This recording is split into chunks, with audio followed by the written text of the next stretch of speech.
দুঃখ অনুভব করেন। প্রত্যেকের দুঃখ আলাদা হতে পারে।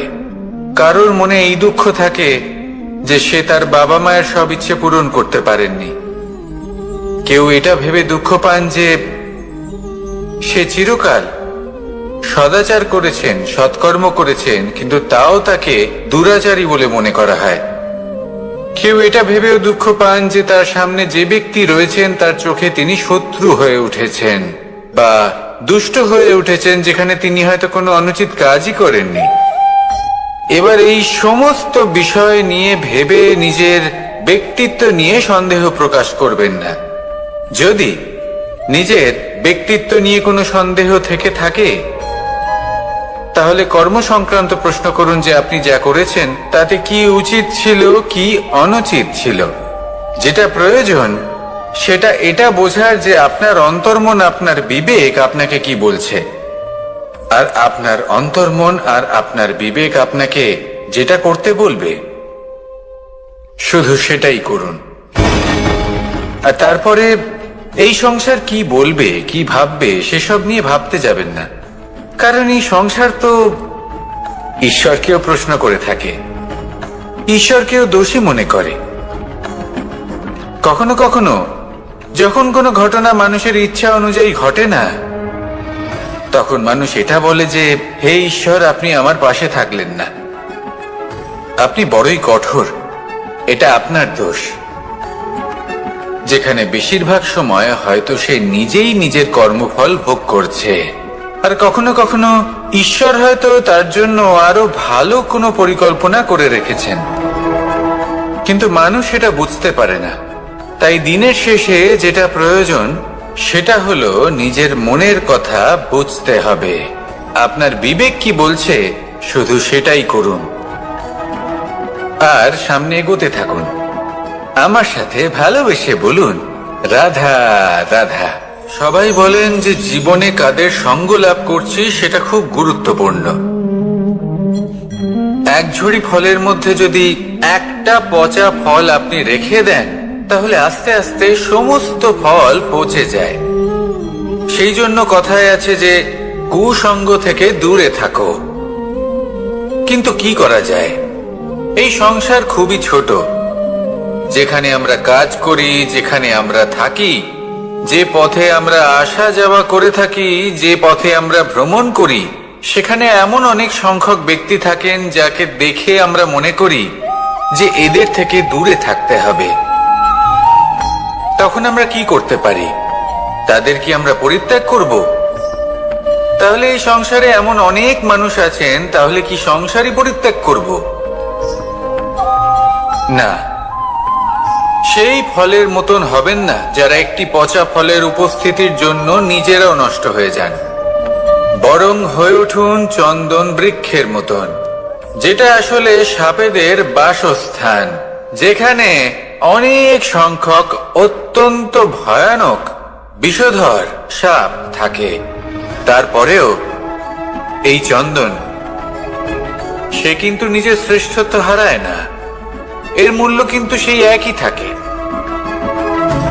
মনে রাখবেন, এই সংসারে নিজের সঙ্গ বদলানোর পূর্বে নিজেকে বদলান। নিজেকে কিছুটা এমন ভাবে গড়ে তুলুন যে কেউ আসুক না কেন সে যেন আপনাকে বিভ্রান্ত বা দূষিত না করতে পারে। আসুন আমার সাথে ভালোবেসে বলুন, রাধা রাধা। মানুষ জীবনে অনেক ধরনের সুখ লাভ করে। অর্থ সুখ, পরিবারের সুখ, বৈভবের সুখ। কিন্তু এমন একটা সুখ আছে যা বেশিরভাগ মানুষকে প্রভাবিত করে, কিন্তু সেই সুখ তাদের কোনো প্রয়োজনই নেই। সেটা হলো পরনিন্দা সুখ। অর্থাৎ এমন কোনো ব্যক্তিকে নিয়ে নিন্দা করা, তার প্রতি অনুচিত শব্দ প্রয়োগ করা, কারণ সেই ব্যক্তিকে আপনি পছন্দ করেন না। আর এমন অনেক মানুষ আছেন যারা এই কাজ করে খুব আনন্দ লাভ করেন, যেটা করা উচিত নয়। কারণ এতে আপনার সময়, আপনার ঊর্জা, আপনার নিজের অন্তরের ইতিবাচক শক্তি আপনি নষ্ট করে ফেলছেন। আর এই সব কিছুই আপনার প্রয়োজন আছে।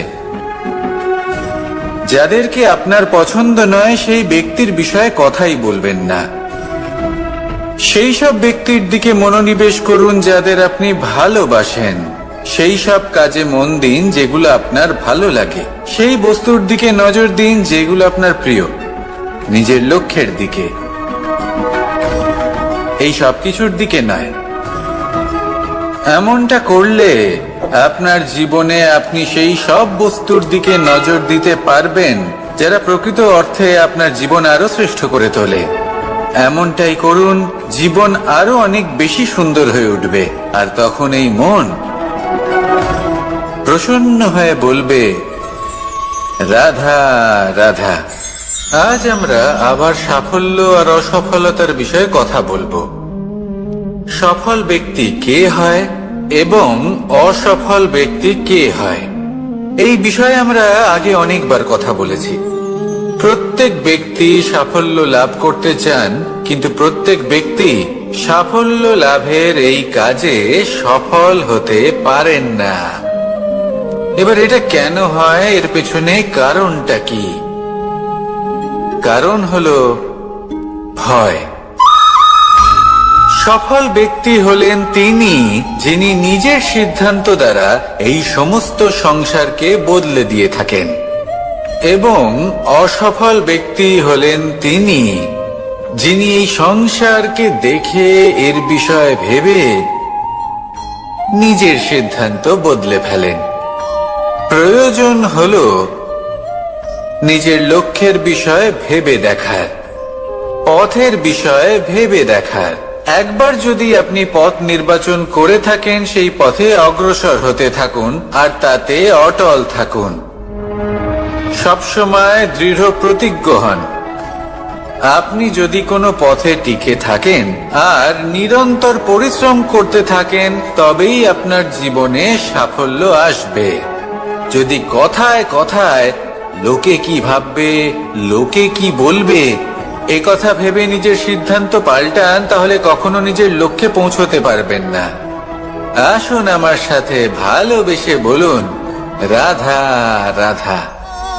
মানুষের 6টি বড় শত্রু রয়েছে, আর এরা অন্য কোথাও নয়, বরং মানুষের অন্তরেই বাস করে। এই 6টি শত্রু হলো কাম, ক্রোধ, মোহ, লোভ, ঈর্ষা আর অহংকার। কিন্তু এরা কি চিরকাল আপনার শত্রু হিসেবেই থেকে যায়? এদেরকে নিজের বন্ধু করে তোলা কি সম্ভব নয়? ভেবে দেখুন না। এবার যদি কথা বলি কাম নিয়ে, অর্থাৎ কামনা করা, তাহলে মানুষ যদি জীবনে কামনা করতে থাকে তাহলে সন্তোষের অনুভূতি লাভ করতে পারে না। কিন্তু এই কামনাই মানুষের বন্ধু হয়ে উঠতে পারে। কিভাবে?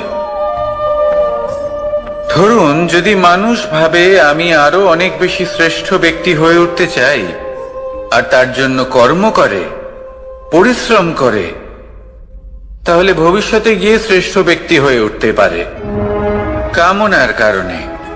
অর্থাৎ এই কামনাই ওর বন্ধু হয়ে ওঠে। কিন্তু ধরুন কোনো মানুষ যদি চায় সে শ্রেষ্ঠ ব্যক্তি হয়ে উঠবে, কিন্তু তার জন্য না কোনো কর্ম করছেন আর না কোনো পরিশ্রম করছেন, আর অধর্মের পথে চলতে শুরু করে দেন, তাহলে এই কামনাই তার শত্রু হয়ে উঠতে পারে।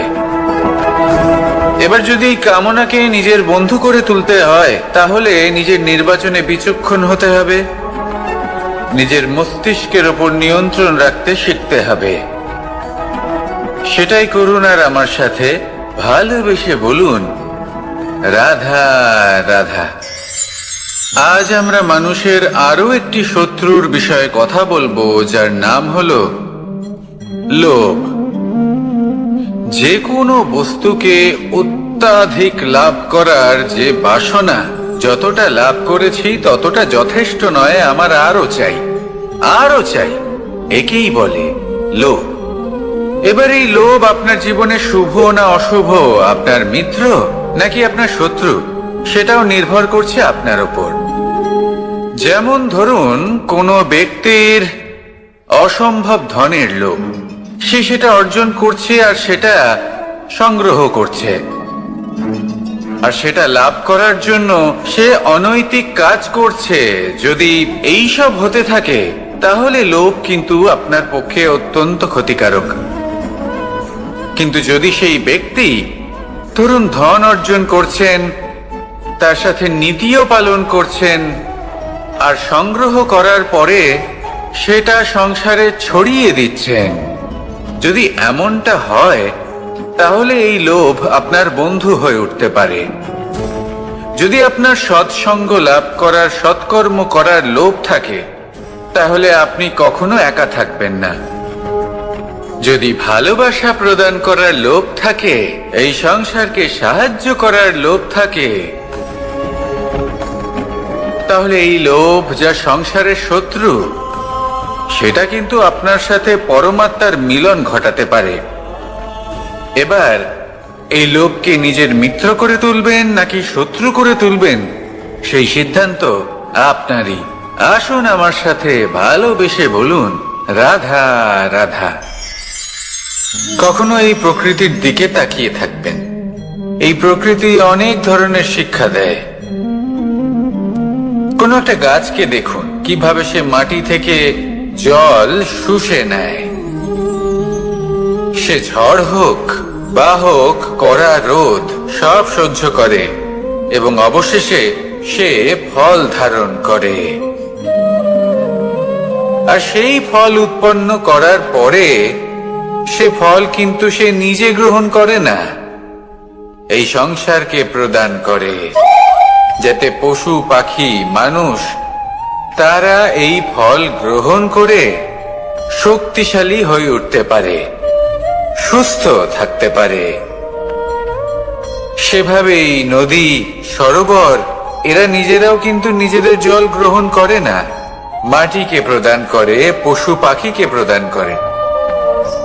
সূর্য নিজেও নিজের জন্য প্রজ্বলিত হয় না, সে প্রকাশ ছড়িয়ে দিতে চায় আমাদের সবার কাছে, সে আলো পৌঁছে দিতে চায়।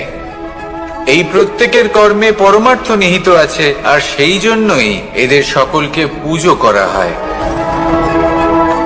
তাই মনে রাখবেন, আপনার কাছে জীবন যাপনের অতিরিক্ত যা কিছুই আছে তা পরমার্থের জন্য।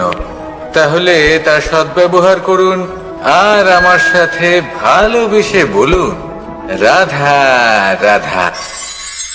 পরিবর্তন, এটা হলো সৃষ্টির অমূল্য নিয়ম।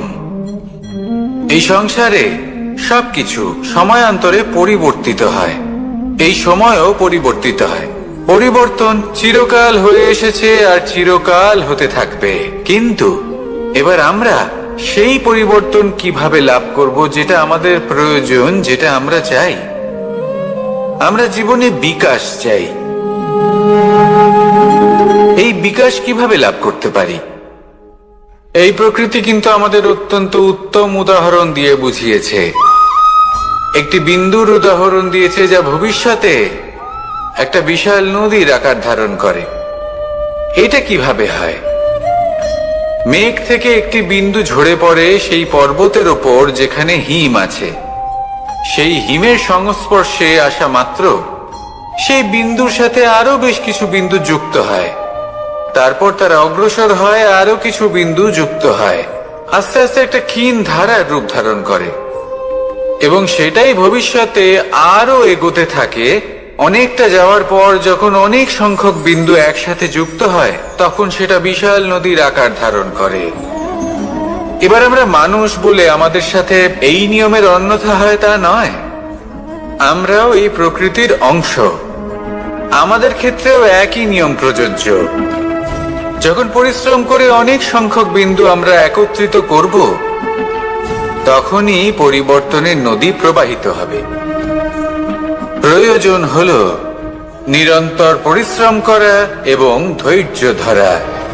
এটা করতে থাকুন, জীবনে সবকিছু লাভ করতে পারবেন। কারণ প্রকৃতি আমাদের এটাই শিখিয়েছে, আর আমরা এই ব্রহ্মরই একটি অংশ, যার দ্বারা এই ব্রহ্মাণ্ড নির্মিত। আসুন আমার সাথে ভালোবেসে বলুন, রাধা রাধা। আমরা সকলে সামাজিক জীব। মানুষের সাথে দেখা সাক্ষাৎ করা এটা চিরকালই চলতে থাকে। আমরা কখনো কাউকে উপহার দিই, আবার কখনো কেউ আমাদের উপহার দেয়। কখনো কি এমন হয়েছে যে আপনি কাউকে একটা উপহার দিয়েছেন, কিছু সময় পরে বা কিছু মাস পরে সেই উপহারই ঘুরে ফিরে আপনার কাছেই এসেছে, অর্থাৎ সেই বস্তুটাই আপনার কাছে আবার ফিরে এলো? এরকম হয়।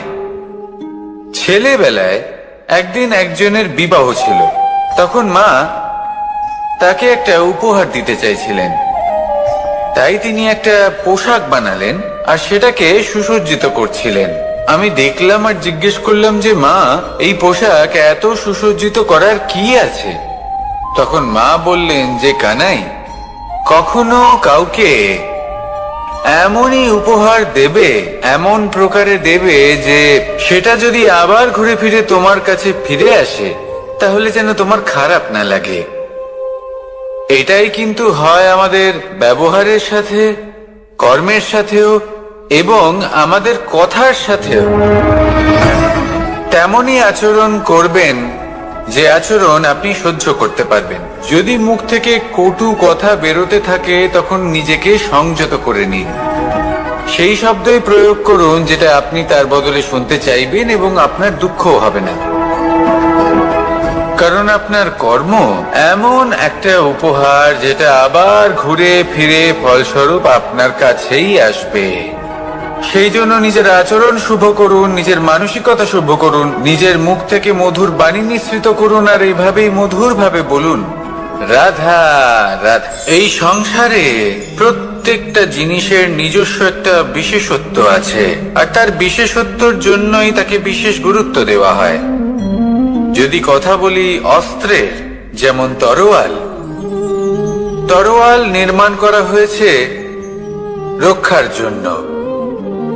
কত তাড়াতাড়ি সে সামনে উপস্থিত শত্রুকে নিধন করতে পারে। এবার এই তরোয়ালের কোন গুণটা দেখা প্রয়োজন? সেটার ধার। সেই বস্তুটি নয় যার মধ্যে এই তরোয়াল রাখা হয়। সেইভাবেই যদি আমি কথা বলি বাণের, তাহলে এটা প্রয়োজনীয় নয় যে সেই বাণ কতটা তীক্ষ্ণ, কতটা বলশালী। এটা দেখা প্রয়োজন যে তার আকারটা কেমন। সে কি বাতাস ভেদ করে নিজের লক্ষ্যে পৌঁছতে পারবে? সেটা বেশি গুরুত্বপূর্ণ। সেই জায়গাটা নয় যেখানে সেই বাণ রাখা হয়। ঠিক সেইভাবেই যদি আপনি কোনো মানুষেরই মূল্য বুঝতে চান, তাকে পরখ করে দেখতে চান, তাহলে তার জাতি, তার ধর্ম, তার রূপ, তার আকার, সেগুলো দেখে তাকে পরখ করতে চেষ্টা করবেন না। তাকে পরখ এই সব কিছুর ভিত্তিতে করবেন না। তার স্বভাবটা দেখুন, তার গুণ দেখুন, তার প্রতিভা দেখুন, তার কর্ম দেখুন। কারণ এটাই সেই ব্যক্তির আসল পরিচয়, এটাই হলো তার অস্তিত্ব। যখনই আপনি কোন নর্তককে শ্রেষ্ঠ নৃত্য প্রদর্শন করতে দেখেন, তখন আপনি কিন্তু এটা ভাবেন না যে সে কোথা থেকে এসেছে, সে কি খায়, ওর বন্ধু বান্ধব কারা। আপনি তার নৃত্য দেখেন, ওর শিল্প দেখেন, সেটারই প্রশংসা করেন, সেটাকেই সম্মান করেন। সেইভাবে এই সংসারে সকলকে সম্মান করুন। আর এই সম্মানের আধার হওয়া উচিত তার গুণ, তার স্বভাব, তার কর্ম, তার রূপ আর তার বেশভূষা নয়। আসুন আমার সাথে ভালোবেসে বলুন, রাধা রাধা। এই সংসার বলে যে কৃষ্ণ হলো মহাযোগী। কেউ বলে যে কৃষ্ণ হলো সাংখ্যযোগের প্রবর্তক। কেউ বলে ভক্তি যোগের, কেউ বলে জ্ঞান যোগের, কেউ কেউ এটা মনে করেন যে অষ্টাঙ্গ যোগের প্রভু হলাম আমি। কিন্তু এই যোগ আসলে কি? যোগ বিষয়টাকে বোঝা খুব একটা কঠিন নয়, কিন্তু সেই যোগকে নিজের যাপনের অংশ করে তোলা হলো অত্যন্ত কঠিন, আর তার জন্য প্রয়োজন অভ্যাস। যোগ শব্দটার অর্থ হলো যুক্ত করা, আর এটা আমি ছোটবেলায় শিখেছিলাম। যখন আমার মাখন খেতে ইচ্ছে করত আর মা মাখনের সেই হাঁড়িটা ওপরে টাঙিয়ে রাখতেন, তখন আমরা ভাবতাম যে অত দূরে পৌঁছবো কি করে। তখন আমরা যোগের বিষয়ে জানতে পারলাম, আর তখন জানতে পারলাম যে সব থেকে গুরুত্বপূর্ণ যোগ আসলে কি? সহযোগিতা, সাহায্য। আমরা সব সখারা একসাথে জড়ো হতাম, একে অপরের পিঠের উপর উঠে দাঁড়াতাম, আর তারপর আমরা ওই মাখনের হাঁড়ির কাছে পৌঁছতে পারতাম, আর তারপর আমরা সবাই মিলে সেই মাখন ভাগ করে খেতাম। সহযোগিতা, এটা অত্যন্ত গুরুত্বপূর্ণ। পাণ্ডবরাও মহাভারতে এটাই করেছিলেন। ওনাদের সাথেও কেউ ছিল না, একে অপরকে সাহায্য করে ওনারা অনেক বীরদের একত্রিত করেছিলেন। তারপর অবশেষে মহাভারতের এই মহাযুদ্ধে ওনারা জয়লাভ করেছিলেন। রামায়ণে রাম এবং লক্ষ্মণের সাথে কেউ ছিল না। সহযোগিতার মাধ্যমে ওনারা ভাল্লুক আর বানর সেনাকে একত্রিত করেছিলেন, আর এই সংসারের সব থেকে প্রবল রাক্ষস রাবণকে বধ করেছিলেন। মনে রাখবেন, একসাথে মিলে যদি আপনারা কর্ম করতে শেখেন, তাহলে এই সংসারে এমন কিছুই নেই যেটা আপনি অর্জন করতে পারবেন না। আসুন আমার সাথে ভালোবেসে বলুন, রাধা রাধা। কর্ম এবং ফল। মানুষের স্বভাব হলো এটাই যে তিনি নিজের প্রত্যেক পরিশ্রমের প্রতিফল প্রার্থনা করেন। বেশিরভাগ সময় এই ফলাফলের চিন্তা করতে করতে, কল্পনা করতে করতে উনি কর্ম করতে থাকেন যে আমি এই কাজটা করলে এই ফল পাবো। সেই সব কল্পনা করতে থাকেন যা না তার হাতে আছে, না আছে অধিকার, আর না আছে নিয়ন্ত্রণ। উনি শুধু নিজের কর্ম করতে পারেন। উনি কি ফল পাবেন তা তার হাতে কখনোই নেই। তাই আপনিও শুধুমাত্র কর্ম করতে থাকুন, ফলের চিন্তা করবেন না। মনে রাখবেন, শিকড় এবং শাখা যেভাবে একে অপরের সাথে জড়িয়ে, সেইভাবেই একে অপরের সাথে জড়িয়ে কর্ম এবং ফল। যেরকম কর্ম আপনি করবেন, সেরকম ফল আপনি অবশ্যই পাবেন। তাই এই ফলের আশায় কর্মের সময় কখনোই নষ্ট করবেন না, কারণ যে ব্যক্তি সময় নষ্ট করেন, সময় সেই ব্যক্তিকে অবশ্যই নষ্ট করে দেয়। কর্ম করুন নিঃস্বার্থভাবে, ফলের চিন্তা করবেন না, আর আমার সাথে ভালোবেসে বলুন, রাধা রাধা। কর্ম এবং ফল। দেখতে গেলে এই সমস্ত ব্রহ্মাণ্ড এই দুইয়ের মাঝেই স্থির হয়ে আছে। মানুষজন কর্ম করেন ভালো ফল লাভের আশায়, আর ভালো ফল লাভের আশায় উনি এটাই ভুলে যান যে উনি যে কর্ম করছেন তা কি করছেন। আমি বলেছিলাম কর্ম করুন ফলের চিন্তা না করে, কিন্তু কি কর্ম করছেন সেই বিষয়ে ভাবাটাও অত্যন্ত আবশ্যক।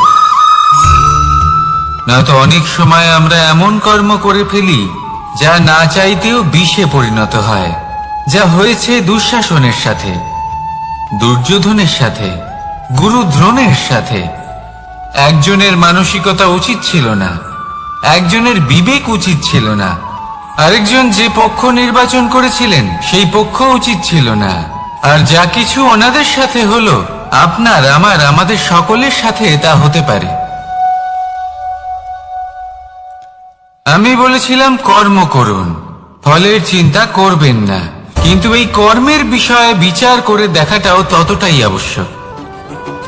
দেখুন, কর্ম করার উচিত প্রক্রিয়া ফলের চিন্তা না করা, কিন্তু যদি আপনার কর্ম শুভ হয় তাহলে তার ফলও নিয়তি আপনাকেই দেবে। সর্বদা কর্ম করার সময় এটা ভাবুন যে আপনার এই কর্ম এই সংসারকে, এই সমাজকে, আপনার পরিবারকে, আপনার আশেপাশের মানুষজনকে কোন দিশায় নিয়ে যাবে। যদি এটা সবার জন্য মঙ্গলময় হয় তাহলে কর্ম করতে থাকুন। আর হ্যাঁ, নিশ্চিত রূপে ফলের চিন্তা করবেন না। আসুন আমার সাথে ভালোবেসে বলুন, রাধা রাধা।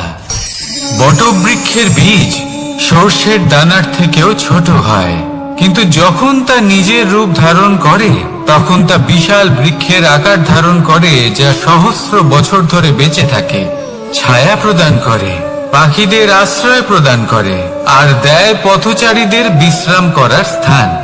কেন? কারণ সেই ছোট বীজ তা মাটির ভেতরে গিয়ে নিজের খোলস ত্যাগ করে। অন্ধকারে থাকে সে, যতই আলো আসুক না কেন, যতই বর্ষা আসুক না কেন, সব সহ্য করে। আর তারপরে একটা চারা গাছ অঙ্কুরিত হয়, তারপর ধীর গতিতে একটা বিশাল বৃক্ষতে পরিণত হয়। দেখুন, জীবনে কঠিন সময় আসে, এই জন্য নয় যে আপনি হার মেনে নেবেন, এই জন্য আসে যাতে আপনি ভবিষ্যৎ নির্মাণের জন্য নিজেকে তৈরি করতে পারেন। যদি কঠিন সময়ে আপনি ওই বীজের মতো দৃঢ় হয়ে থাকতে পারেন, তাহলে আপনিও একদিন সেই বিশাল বৃক্ষের মতো নিজের অস্তিত্ব গড়ে তুলতে পারবেন, যা সহস্র বছর পর্যন্ত মনে রাখা হবে। আসুন আমার সাথে ভালোবেসে বলুন, রাধা রাধা।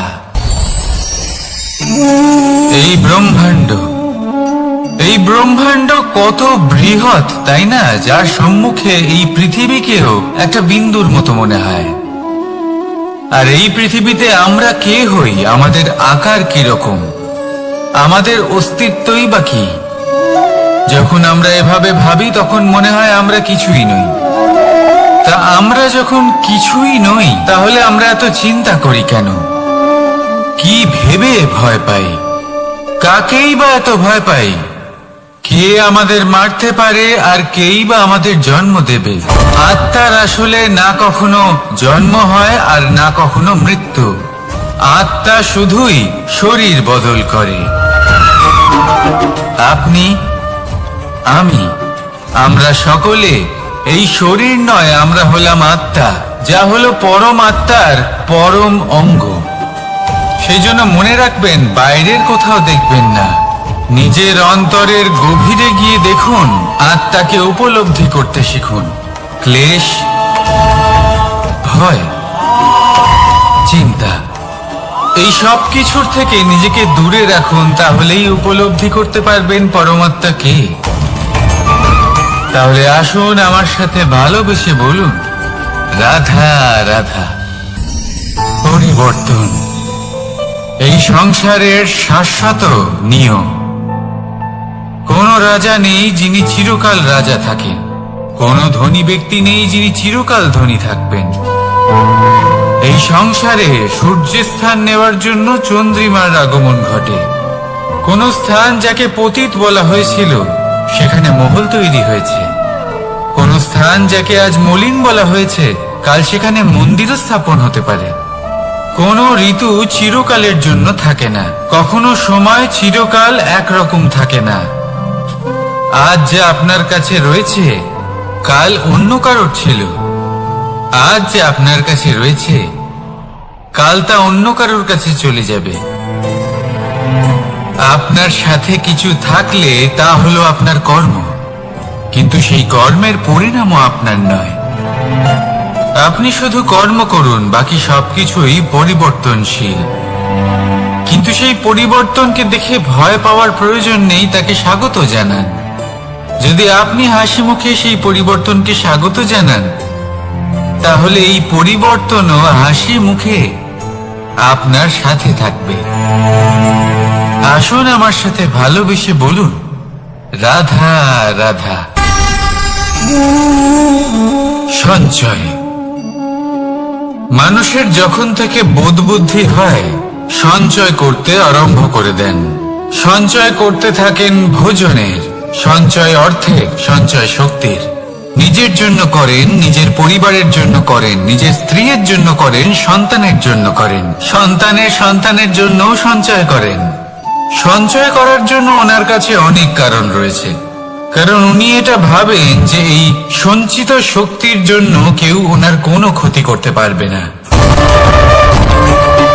মানুষ ভুলে যান একটা গুরুত্বপূর্ণ কথা, এই সত্য, উনি এই সংসারে খালি হাতেই এসেছিলেন, আর এখান থেকে ওনাকে খালি হাতেই যেতে হবে।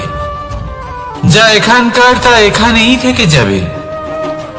আর যদি কিছু ওনার সাথে যায় তা হলো ওনার কর্ম, আর কিচ্ছু নয়। তাই যদি কিছু অর্জন করতে চান তাহলে শুভ কর্ম অর্জন করুন, আত্মশক্তি অর্জন করুন, কারণ পরলোকে এটাই হবে আপনার সম্পত্তি। তাহলে কি এটা আপনি অর্জন করতে চান না? আসুন আর আমার সাথে ভালোবেসে বলুন, রাধা রাধা। সদিচ্ছা। দেখতে গেলে 3 অক্ষরে তৈরি এই শব্দ, কিন্তু সমস্ত ত্রিলোক তার উপরেই আধারিত। আপনি এই সংসারে এসেছেন, তখন অবশ্যই শ্বাস নেবেন, কিন্তু তার বদলে আপনাকে কিছু তো দিতেই হবে। আপনার উপর নির্ভর করছে আপনি কি দেবেন। কি দেবেন এই সংসারকে, এই সমাজকে, নিজের পরিবারকে, আর তার বদলে কি নেবেন? যশ নাকি অপযশ? দেখুন, এক ছিল রাবণ, যে কিনা সমুদ্র পার করলো সীতাকে অপহরণ করার জন্য, আর এক ছিলেন রামচন্দ্র, যিনি সমুদ্র পার করেছিলেন, সেতু বানিয়ে গিয়েছিলেন সীতাকে ফিরিয়ে নিয়ে আসার জন্য। দুজনেই সমুদ্র পার করেছিলেন, শুধু পার্থক্য ছিল সদিচ্ছাকে বোঝার, লক্ষ্যের। অনেক মানুষের যাত্রা একরকম হতেই পারে, কিন্তু আনন্দ তখনই লাভ করবেন যখন লক্ষ্য শুভ হবে, মহান হবে। এই লক্ষ্য দিয়ে এই সংসারের কল্যাণ হবে এবং মানুষের সম্মান হবে। যদি আপনার সংকল্প উচিত হয় তাহলে আপনার লক্ষ্য উচিতই হবে, নয়তো শুধুমাত্র বিনাশ হবে। আর উচিত এটাই হবে যে বিনাশের হাত থেকে যেন নিজেকে বাঁচানো যায়, কি বলেন? তাই জীবনে যে লক্ষ্য স্থির করছেন, মনে রাখবেন তা যেন শুভ লক্ষ্য হয়। যদি এরকম হয় তাহলে আপনার যাত্রা, আপনার জীবন দুটোই শুভময় হবে। আসুন আর আমার সাথে ভালোবেসে বলুন, রাধা রাধা। সুরক্ষা। এই সুরক্ষা আসলে কি? এটা কি কোনো কবচ নাকি কোনো সীমা? এই সুরক্ষা আসলে অন্য কিছু। আমাদের মাতা পিতা, আমাদের প্রিয়জন, আমাদের বন্ধু, এই সমাজ, আমাদের শুভাকাঙ্ক্ষী, আমাদের আত্মীয়, এনারা সবাই আমাদের জীবনে কোনো না কোনো ভাবে সুরক্ষা দিয়ে থাকেন, একটা কবচ দিয়ে থাকেন কোনো না কোনো রূপে। কিন্তু দেখতে গেলে আমাদের পরাক্রমের পথে, আমাদের বীরত্বের পথে, আমাদের সাহসের পথে এই সুরক্ষাই সব থেকে বড় বাধা হয়ে দাঁড়ায়। একবার ভেবে দেখুন, যদি আপনি কোনো সুরক্ষাই না পান, বা যদি আপনি এই সুরক্ষা ভেঙে বাইরে আসতে পারেন, তাহলে আপনার বীরত্ব চরম সীমায় পৌঁছে যায়। কেন? কারণ তখন আপনি জানেন যে এই সংসারের সম্মুখীন আমাদের নিজেদেরই হতে হবে। আপনি বুঝে যান যে শত্রুর সম্মুখীন এবার নিজের বলের দ্বারা, নিজের পরাক্রমের দ্বারা, নিজের সাহসের দ্বারা করতে হবে। আর তখন আমাদের মনের মধ্যে এই শক্তি জাগ্রত হয়। এই শক্তি অন্তরেই বসবাস করে, শুধু এটা চিনে নিতে হবে, একে জাগ্রত করতে হবে। আর এটা সুরক্ষা ভেঙে যাওয়ার পরেই সম্ভব হয়। আর যারা নিজের শক্তি সম্পর্কে জানেন,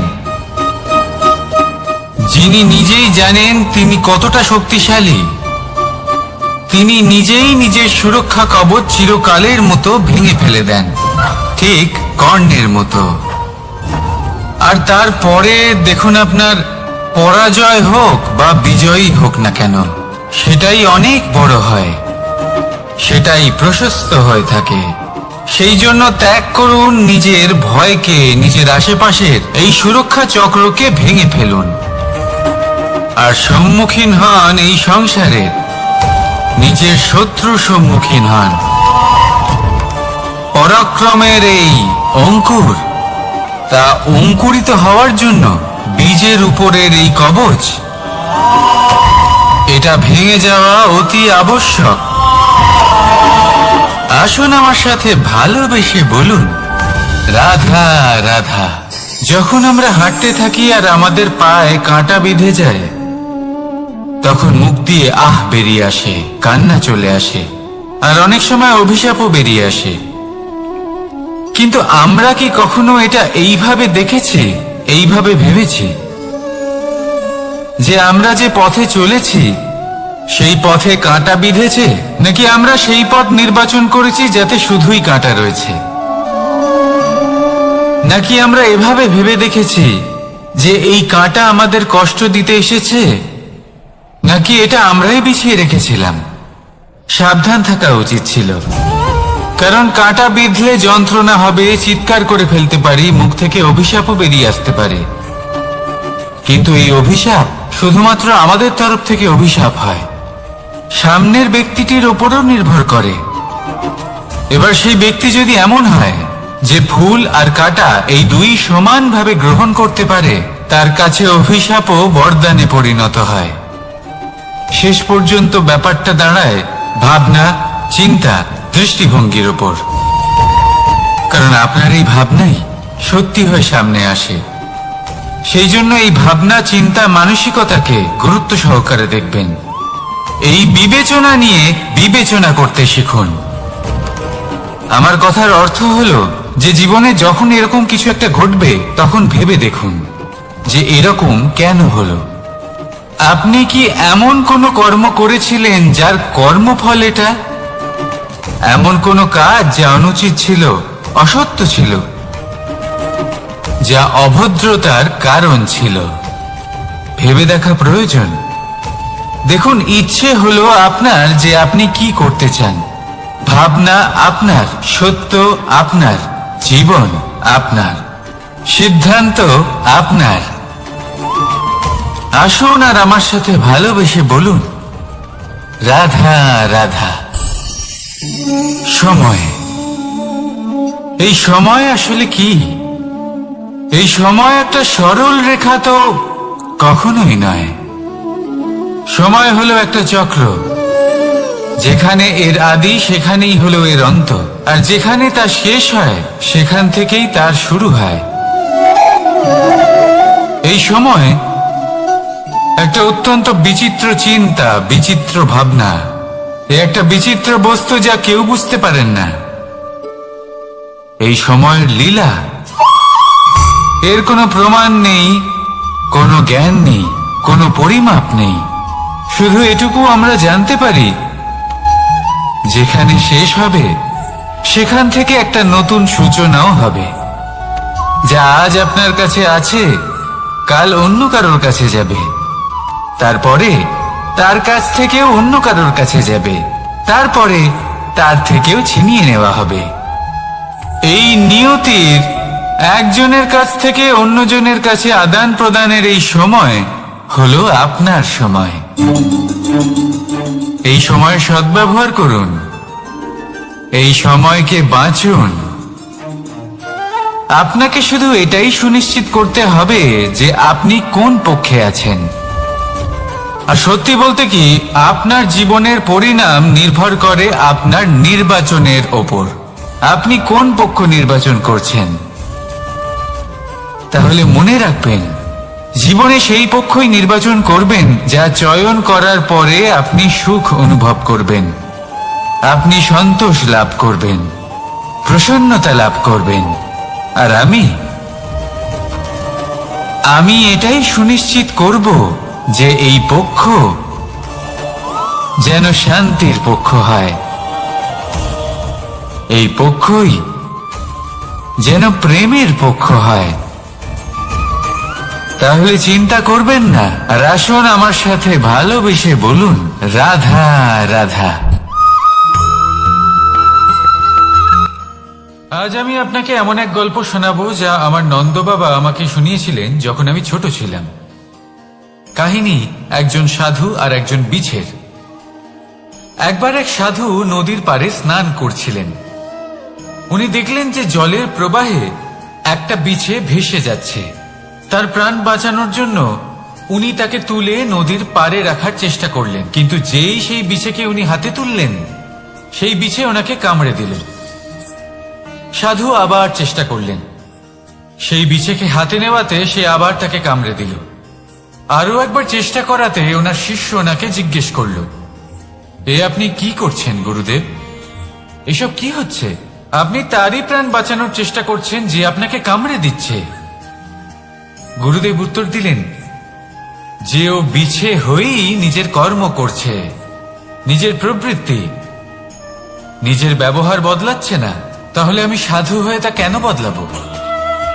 এর তাৎপর্য হলো সরল, যে সংসারে কিছু মানুষ আছেন যারা হয়তো খারাপ, দুষ্ট প্রকৃতির, আর হয়তো তারা কখনোই বদলাবেন না, কখনোই কোনো পরিবর্তন আসবে না। কিন্তু তার মানে এই নয় যে আমরা আমাদের কর্ম করা ছেড়ে দিই, আমরা আমাদের প্রচেষ্টা ছেড়ে দেব। আগে না, আমাদের তো করতেই হবে, কারণ ইতিহাস সাক্ষী আছে যে এই চেষ্টা এই সংসারের ধারাকেও বদলে দিতে পারে। তাহলে আপনিও আসুন আর আমার সাথে ভালোবেসে বলুন, রাধা রাধা। মানুষ জীবনে সবসময় শিখরে পৌঁছতে চায়, অনেক উঁচুতে উঠতে চায়, আর তার জন্য তারা কি না করে, পরিকল্পনা করে, ষড়যন্ত্র করে, প্রার্থনা করতে থাকে, আবার কারোর কাছে সাহায্যও চায়। কিন্তু এত কিছু করা সত্ত্বেও অনেক সময় মানুষ শিখরে পৌঁছতে পারে না। যদি পৌঁছেও যায় তাও খুব তাড়াতাড়ি নিচে নেমে আসে। এর কারণ কি? একটা উদাহরণ দিয়ে বোঝানো যাক। এই হলো ময়ূর পেখম, আর এই হলো পাথর। যদি এই পেখমকে হাওয়ায় ছুঁড়ে দিই তবে ও উড়তে থাকে, কিন্তু এই পাথর অতি শীঘ্রই মাটিতে নেমে আসে। এর কারণ কি? ভার। এই পাথর হলো ভারী, আর এই শিক্ষাই আমাদের গ্রহণ করতে হবে। ঠিক এইভাবেই যদি আমাদের মন দ্বন্দ্ব আর অহংকার দ্বারা পরিপূর্ণ হয়ে থাকে, তাহলে তা কখনোই শিখরে পৌঁছবে না। পৌঁছে গেলেও খুব শীঘ্রই মাটিতে নেমে আসবে। তাই এই মনকে হালকা করতে শিখুন, অহংকারকে, এই হিংসাকে ত্যাগ করুন। তারপর উঁচুতে উড়ে তো দেখুন, কত উঁচুতে উঠতে পারবেন আপনি। আসুন আমার সাথে ভালোবেসে বলুন, রাধা রাধা। মানুষ এক অত্যন্ত বিচিত্র প্রাণী। পরিকল্পনা করে, ষড়যন্ত্র করে, প্রচেষ্টা করে, কাউকে পরাজিত করার চেষ্টাও করে। সাপকে একটা দড়ি মনে করে হাতে চেপে ধরার চেষ্টা করে, কিন্তু একটা কথা বুঝতেই পারে না, সময়ের এই সাপ, এটা হাতে চেপে ধরাই যায় না। আর আপনি যা করবেন তা আবার ফিরে আসবে আপনারই সামনে। দেখুন, এতে কিছুই যায় আসে না যে আপনি কুম্ভকারের পুত্র নাকি কৃষ্ণের পুত্র। যদি আপনি অনুচিত কর্ম করেন তাহলে আপনার সাথেও অনুচিতই হবে। অশুভ কর্ম করলে আপনার সাথেও অশুভই হবে। কুরু বংশ অত্যন্ত মহান বংশ ছিল। এই কুরু বংশ কি হলো তার সাথে? একটা গোটা বংশ বয়ে গেল, কারণ ওনাদের উদ্দেশ্য অশুভ ছিল। অন্যদিকে 5 জন বনবাসী পাণ্ডব মহাভারত বিজয়ী হলেন, কারণ তাদের উদ্দেশ্য শুভ ছিল। তাই মনে রাখবেন, শুভ অগ্নি প্রজ্বলিত করবেন, শুভ তাপ সঞ্চার হবে। অশুভ অগ্নি প্রজ্বলিত করবেন, নরকেই জ্বলতে হবে। তাহলে আসুন আর আমার সাথে ভালোবেসে বলুন, রাধা রাধা। মানুষ জীবনে সবসময় সুখ পেতে চান, কিন্তু এই সুখ, এটা আসলে কি? এই সুখের আসল রূপ কি? আমি বলি, সুখের আসলে 2টি রূপ হয়, বাহ্যিক সুখ, আত্মিক সুখ। আর এটা ঠিক তেমনই হয় যেরকম আমাদের শরীরের সাথে জড়িত ছায়া আর আমাদের শরীরের মধ্যে বসবাসকারী আত্মার। যদি ছায়ার কথা ভেবে দেখেন তাহলে বুঝতে পারবেন আমাদের শোবার সময় ভোরবেলা এই ছায়া অনেক বড় হয়ে যায়। যখন এই সূর্য মাথার উপরে চলে আসে তার তাপ বেড়ে যায়, তখন এই ছায়া ছোট হয়ে যায়। আর যেই অন্ধকার নেমে আসে এই ছায়া আপনার সঙ্গ ত্যাগ করে। এরকমই হয় বাহ্যিক সুখ। আর এবার কথা বলি আমাদের শরীরের মধ্যে বসবাসকারী এই আত্মা। এই আত্মা কখনো আমাদের সঙ্গ ত্যাগ করে না, সব সময় আমাদের সাথে জড়িয়ে থাকে। এরকমই হয় আত্মিক সুখ, যা সব সময় আমাদের সাথে থাকে। আত্মিক সুখ কারোর সেবা করে, আত্মিক সুখ কাউকে সাহায্য করে, আত্মিক সুখ প্রেম বোধের, যা কখনো আমাদের সঙ্গ ত্যাগ করে না। সেখানে বাহ্যিক সুখ, যতক্ষণ আপনি সম্পন্ন কিছু মানুষ এবং সুবিধার সাথে আছে, এই বাহ্যিক সুখ আপনার সাথে থাকবে। সম্পন্নতা চলে গেলে, মানুষজন চলে গেলে, সুখ সুবিধা চলে গেলে বাহ্যিক সুখও চলে যায়। তাহলে এই আত্মিক সুখ খুঁজে নিন এবং সেই সুখের সাথেই বলুন রাধা রাধা। আপনি কখনো কোনো সাধারণ পাখি দেখেছেন? যেমন বাবুই। সে কি করে? সে কোনো গাছের ডালে নিজের বাসা বানায়। এবার সেইখানে বাসা বানানো সহজ ব্যাপার, কারণ সামগ্রী আশেপাশেই পাওয়া যায়। কিন্তু সমস্যা হলো আক্রমণ। কোনো সাপ বা অন্য কোনো পশু ওর বাসাতে ওর সন্তানদের উপর না আক্রমণ করে বসে, এই ভয় তার সব সময় থাকে। আর এটা সব থেকে কঠিন ব্যাপার এদের জন্য, নিজের বাসায় নিজের সন্তানদের সুরক্ষা। আর বাজ পাখি, যদি আমরা বাজের কথা বলি তাহলে তারা কি করে? বাজ পাখি কোনো উঁচু পাহাড়ের শিখরে, কোনো পাথরের খাঁজে নিজের বাসা তৈরি করে। এবার ওখানে বাসা বানানো একেবারেই সহজ ব্যাপার নয়, কারণ সামগ্রী আশেপাশে পাওয়া যায় না, দূর থেকে নিয়ে আসতে হয়। কিন্তু সেইখানে আক্রমণের ভয়ও কখনোই থাকে না। এইভাবে উচিত রূপে ও নিজের বাসা রক্ষা করতে পারে, নিজের সন্তানদের রক্ষা করতে পারে। এর সারমর্ম হলো এটাই, যদি সমস্যা বড় হয় তাহলে সমাধানও উচ্চমানের হওয়া উচিত। একটা বাজ পাখির মতো ভাবা আরম্ভ করে দিন। জীবনে যে কোনো সমস্যা ছোট মনে হবে। রাধা রাধা। জীবনে এমন কিছু কাজ রয়েছে যা আপনাকে একাই করতে হয়, আর এমন কিছু কাজ রয়েছে যা আপনাকে একসাথে মিলে করতে হয়, একজোট হয়ে, সঙ্গবদ্ধ হয়ে। এবার সঙ্গবদ্ধ বলতে কি বোঝাতে চাইছি? আমি তাদের কথা বলছি না যারা বাস্তবিকভাবে একে অপরের সাথে কাজ করেন। আমি তাদের কথা বলছি যারা একে অপরের থেকে দূরে থেকেও একে অপরকে বিশ্বাস করেন। আমি আগেও বলেছিলাম, সমস্ত বিশ্বের আশা বিশ্বাসেই বসবাস করে, তাই না? তাই যেখানে সমস্ত বিশ্ব আছে, সমস্ত সংসার আছে, সেইখানেই বিশ্বাস রয়েছে। তাই আপনার আশেপাশে এমন দল সঙ্গবদ্ধ করুন যাদের আপনার উপর বিশ্বাস আছে আর যাদেরকে আপনি বিশ্বাস করতে পারেন। তাহলে আসুন আর আমার সাথে ভালোবেসে বলুন রাধা রাধা। আমরা যে মানুষকে চাই, যাকে আমরা ভালোবাসি, তাকে একটা উপহার অবশ্যই দিতে চাই। এমন এক উপহার যা ওনার ভালো লাগবে, যা শ্রেষ্ঠ হবে, অতি প্রিয় হবে, বহুমূল্য হবে, বা বলতে পারেন মূল্যবান হবে। তাই আমরা কি করি? আমরা বাজারে যাই, তার জন্য স্বর্ণ, আভূষণ, হিরে, মুক্ত এইসব নিয়ে আসি। কিন্তু এটাই কি সর্বশ্রেষ্ঠ উপহার? কখনোই না। সর্বশ্রেষ্ঠ উপহার হলো স্বাধীনতা, তাকে নিজের মনের মতো বাঁচার স্বাধীনতা। যদি আপনি কাউকে স্বাধীনতা না দিতে পারেন তাহলে সে কোথাও না কোথাও বন্দী হয়ে যায়, তার বিকাশ কোথাও না কোথাও আটকে যায়। কিন্তু যদি আপনি কাউকে স্বাধীনতা দিতে পারেন তাহলে আপনি দেখবেন ও সমস্ত সংসারকে, এই জীবনকে নিজের দৃষ্টিভঙ্গি দিয়ে দেখবে, বুঝবে যে কোনটা হলো উচিত আর কোনটা হলো অনুচিত। আর এটাই হলো সর্বশ্রেষ্ঠ। আর এবার যদি কাউকে স্বাধীনতার মাধ্যমে এত বড় একটা শক্তি দিতে পারেন তাহলে আপনি আমাকে বলুন, এর থেকে বড় উপহার আর কি হতে পারে? আসুন আর আমার সাথে ভালোবেসে বলুন, রাধা রাধা। কর্ম, ধর্ম আর কর্তব্য, এই তিনটি একে অপরের সাথে জড়িত।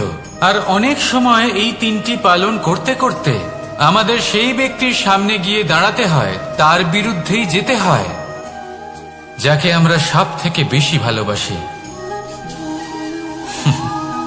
কিন্তু সেইখানে এই যুদ্ধ কোনো ব্যক্তিগত যুদ্ধ থাকে না, এ হলো কর্ম, ধর্ম আর কর্তব্যের যুদ্ধ। এটা সরল নয়, অত্যন্ত কঠিন হয় তার সম্মুখীন হওয়া যাকে আমরা সব থেকে বেশি সম্মান করি। কিন্তু আমাদের তো আমাদের ধর্মের পথে চলতেই হবে, কারণ আমরা কর্মবদ্ধ, কর্তব্যবদ্ধ, আর এটাই করা উচিত। শুধু এটুকু মনে রাখবেন, যদি আপনার উদ্দেশ্য শুভ হয়, আপনার ভাবনা শুভ হয়, আপনি যদি কর্ম, ধর্ম আর কর্তব্যের পথে অগ্রসর হন, তাহলে এই প্রক্রিয়াতে যদি আপনাকে আপনার আরাধ্যেরও সামনে দাঁড়াতে হয়, তাহলেও আপনার কোনো ক্ষতি হবে না। তাহলে আসুন আর আমার সাথে ভালোবেসে বলুন, রাধা রাধা। প্রেম এই সংসারে এসেছিল এই সংসারকে প্রেমের শিক্ষা দেওয়ার জন্য, এই জীবনের সুখের অনুভূতি আসলে কি তা শেখানোর জন্য। কিন্তু যদি সত্যি কথা বলি, তো আমি নিজেই প্রতিদিন প্রেমের নতুন নতুন স্বরূপ দেখতে পাই, প্রেমের একটা নতুন অনুভূতি প্রত্যেক নতুন দিনে। আর তার কারণ হলো এই প্রেম অনন্ত, এ হলো দৈব। প্রেম হলো এই সংসারের সব থেকে বড় ঢাল এবং সব থেকে বড় অস্ত্র। এই প্রেম ছাড়া না কোনো ন্যায় হয় আর না কোনো শাস্ত্র, না জীবন আছে আর না অন্ত। এবার যদি এই প্রেম মনের মধ্যে বাস করতে শুরু করে, তাহলে কখনো কোনো সমস্যাই হবে না, আর যদি হয়েও থাকে তাহলে তা স্থায়ী হবে না। এই প্রেম কি না করতে পারে?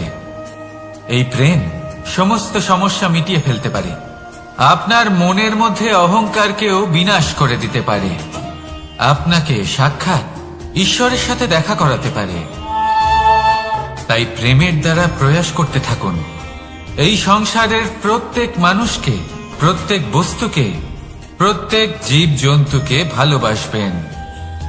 আর এই প্রেমের দ্বারাই বলুন, রাধা রাধা। প্রশান্তি জড়িত নিদ্রা মানুষের জীবনের একটা অত্যন্ত গুরুত্বপূর্ণ সুখ এবং প্রয়োজনীয়তাও। দেখতে গেলে এই সংসারের প্রত্যেক পশু পাখি, প্রত্যেক জীব অবশ্যই নিদ্রা প্রাপ্ত করেন, কিন্তু মানুষ, যার মধ্যে বিচার বিবেচনা করার শক্তি অন্যদের থেকে অনেক বেশি, তার কিন্তু ঘুমের কিছু সমস্যা অবশ্যই হয়। কি বলেন? তাই তো। এবার এর কারণ কি? চিন্তা। এবার চিন্তা আমাদের সবার জীবনে আছে। আমরা সকলে জানি যে চিন্তা কখনো আমাদের সাহায্য করে না, তাও আমাদের জীবনে আছে। কেন?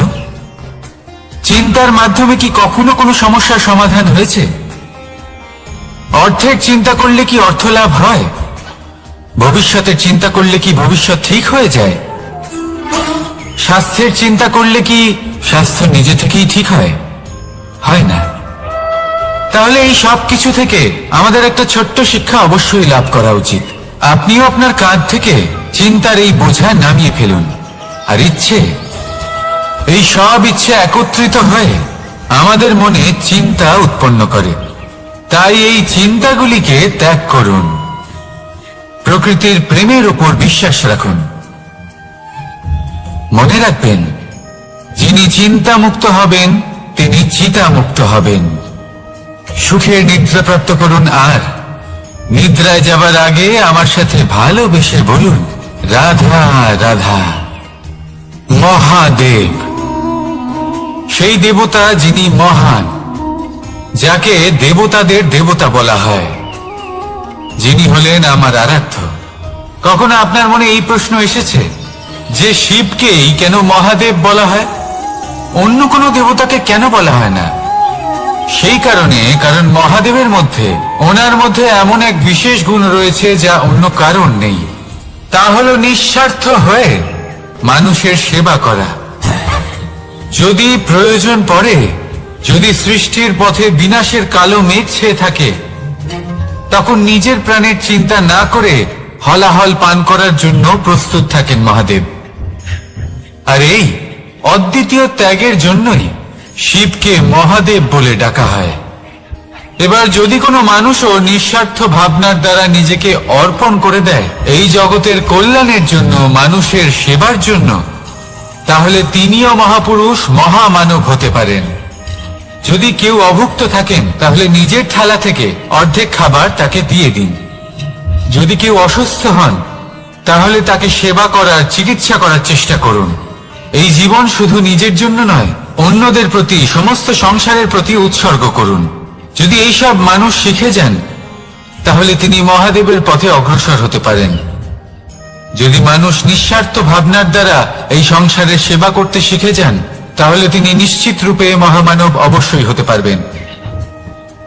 আসুন আমার সাথে ভালোবেসে বলুন, রাধা রাধা।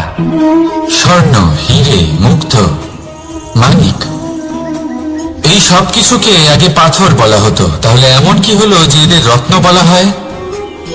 আর রত্ন তা বাস্তবে আসলে কি? এটা হলো সেই পাথর যাকে আগে আগুনের তাপ সহ্য করতে হয়েছে, পরখ করা হয়েছে, যাচাই করা হয়েছে, এদের কাটার চেষ্টা করা হয়েছে, কিন্তু তারা কখনোই নষ্ট হয়নি, বরং তারা আরো উদ্ভাসিত হয়েছে, আরো উজ্জ্বল হয়েছে, এই সংসারে আরো প্রকাশ ছড়িয়ে দিয়েছে।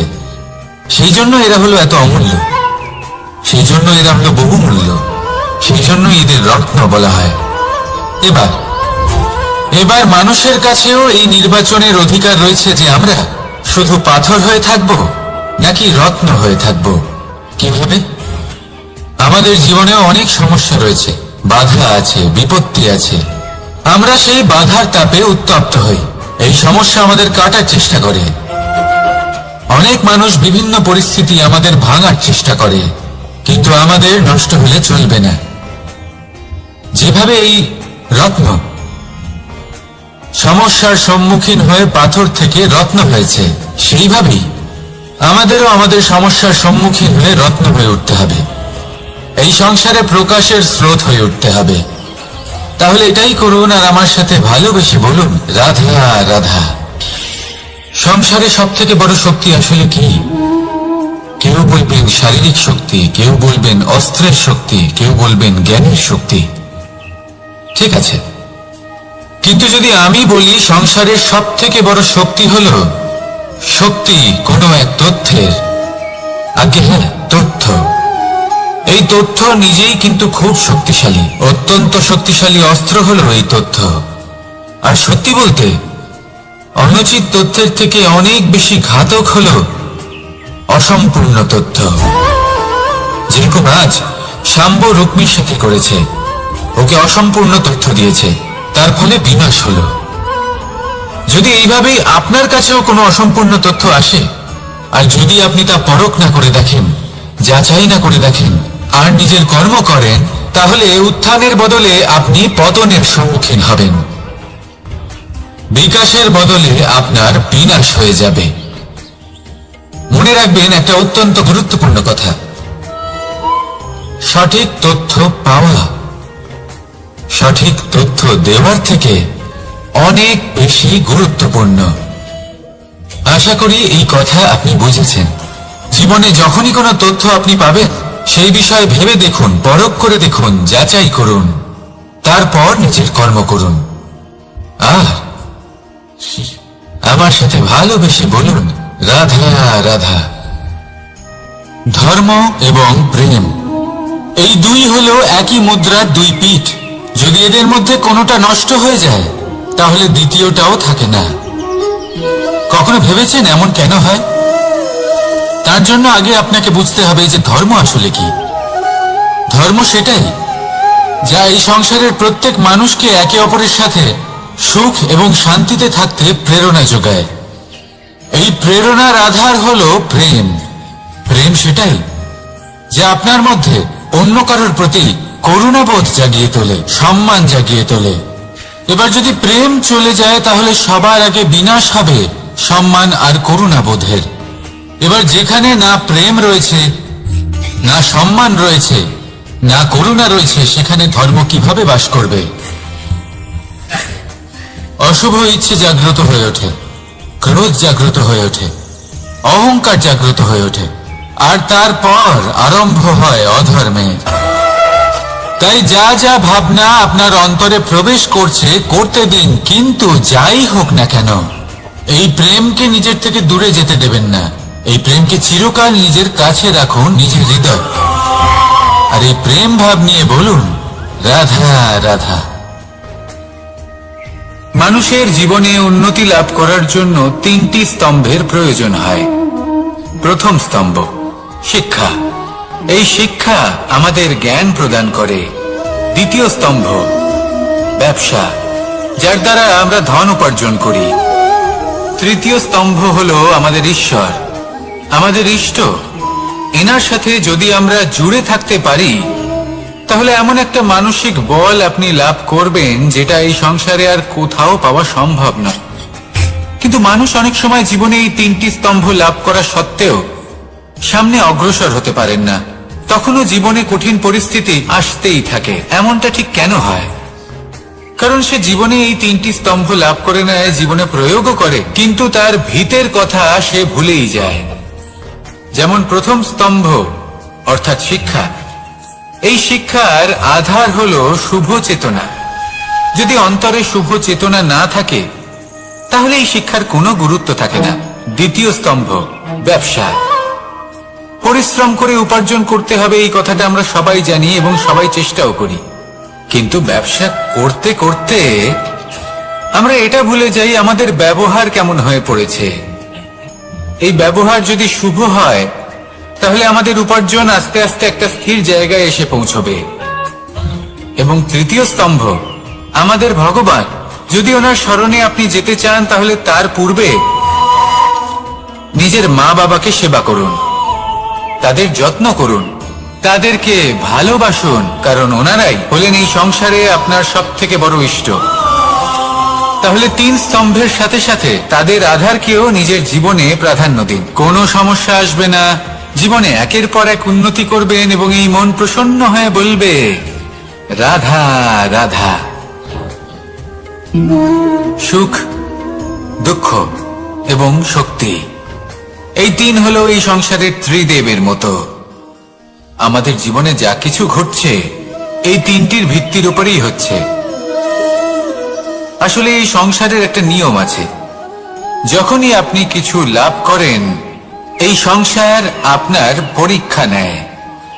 এটা জানার জন্য আপনার পরীক্ষা নেয় যে আপনি যা কিছুই লাভ করেছেন আপনি কি আদৌ সেটার যোগ্য কিনা। ঠিক সেইভাবেই এই সুখ, দুঃখ এবং শক্তি আপনার পরীক্ষা নিয়ে থাকে। যখন সুখ আসে তখন সে আপনার পরীক্ষা নেয় যে আপনার মধ্যে অহংবোধ জাগ্রত হয়নি তো। যদি অহংবোধ চলে আসে তাহলে সুখ সেখানেই সঙ্গ ত্যাগ করে। দুঃখ আপনার ধৈর্যের পরীক্ষা নিতে থাকে, আর যদি আপনার মধ্যে ধৈর্য না থাকে তাহলে এটা আপনাকে আরো বেশি দুঃখের গভীর অন্ধকারে ঠেলে দেবে। সেখানে শক্তি পরীক্ষা নেয় আপনার বিনম্রতার। যদি আপনি বিনম্র না হন তাহলে হয় এই শক্তি আপনার সঙ্গ ত্যাগ করবে, নয় এই শক্তি বিনম্রতার অভাবে আপনার পতনের কারণ হতে পারে। এই সংসারে যে কোনো ব্যক্তি যিনি এই পরীক্ষায় উত্তীর্ণ হয়ে থাকেন এই জীবনে তিনি সাফল্য লাভ করেন। আসুন আমার সাথে ভালোবেসে বলুন রাধা রাধা। ভয়ের সাথে আমরা সবাই পরিচিত, কষ্ট আমরা সবাই পেয়েছি। কখনো কখনো আমরা অসুস্থ হয়ে পড়ি, আর এমন সময় হলে মাতার মমতা, কখনো বাবার স্নেহ, কখনো বন্ধুদের পাশে থাকার অনুভূতি আমাদের রোগ নিরাময়ে সাহায্য করে। কখনো যদি আমরা নিরাশ হয়ে পড়ি তখন যদি আমাদের কোনো আপনজন আমাদের দুটো ভালো কথা বলে তখন আমাদের মনোবল বেড়ে যায়। ঠিক তেমন সংসারের এই রঙ্গমঞ্চে যদি আপনি পীড়িত অনুভব করেন, কিছু শুভ কথা আলোচনা করুন, কিছু স্তুতি গান করুন, কিছু মুহূর্তের জন্য হলেও নিজের ইষ্টদেবের কথা স্মরণ করুন আর প্রার্থনা করুন। সাহস বাড়বে, শক্তিও বৃদ্ধি পাবে এবং সামনে এগিয়ে চলার পথও দেখতে পাবেন। তখন এই মন প্রসন্ন হয়ে বলবে, রাধা রাধা।